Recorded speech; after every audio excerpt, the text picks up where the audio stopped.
Hi everyone, I'm Anu Kathiresan, fertility physician and Dr. Mom, and here to educate on fertility.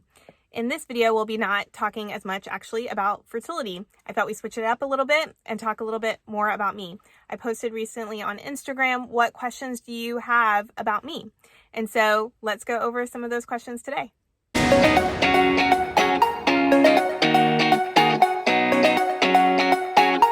I am from Marietta, Georgia. I was born in Atlanta and I have lived in Marietta ever since I was 1. High school for me, I was, kind of nerdy. I was in the AP classes.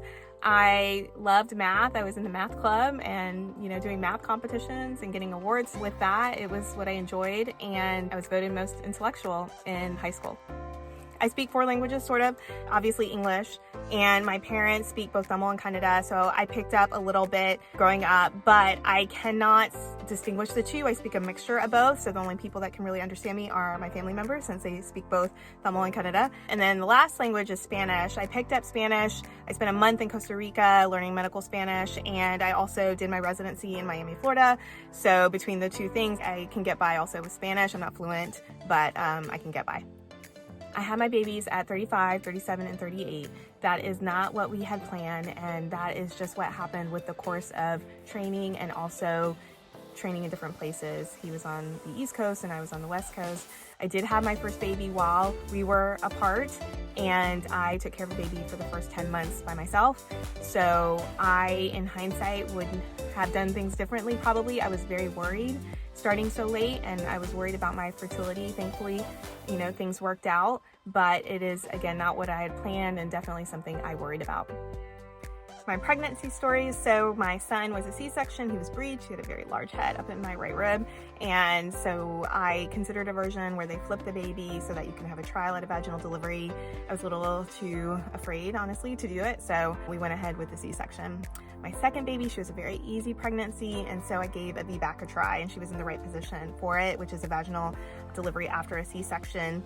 She unfortunately did not come out that way because my cervix never dilated, and so I ended up with another C-section. And my third baby was, of course, a C-section because I had already had 2 previous.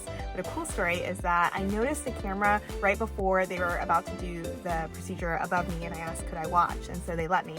I didn't know how I was going to react to that, but it was actually pretty cool. I could see my anatomy, and I was like, oh my gosh, I have normal anatomy, which I wouldn't have necessarily expected after 2 C-sections. I didn't see much like scar tissue or anything like that.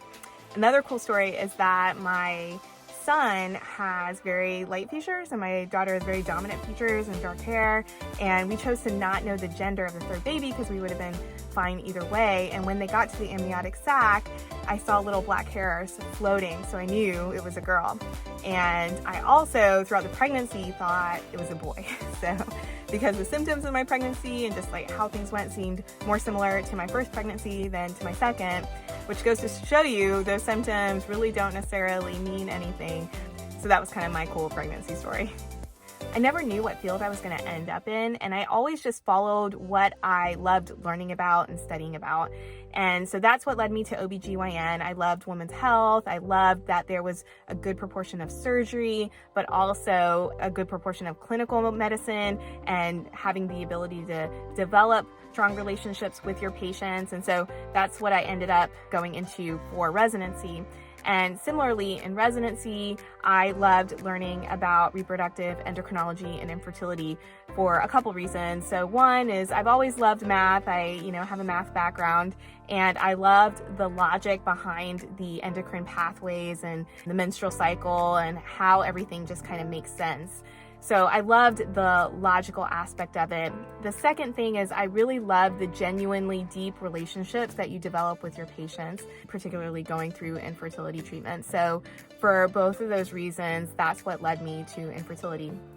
And so I have been so happy with that decision. I love my job, and I can't imagine another field that would give me the same satisfaction and reward that I get with infertility.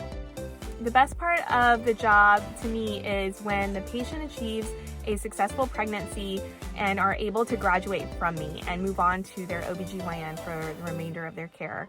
It's always a little bit sad. Also, sometimes the journey can be a short one to get to that point, but sometimes it can be a long one.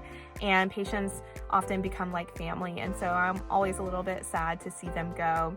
But it is always our goal. And so it is always so satisfying when we're able to make it to that moment and we're able to send the patients to their OBGYNs with a successful pregnancy.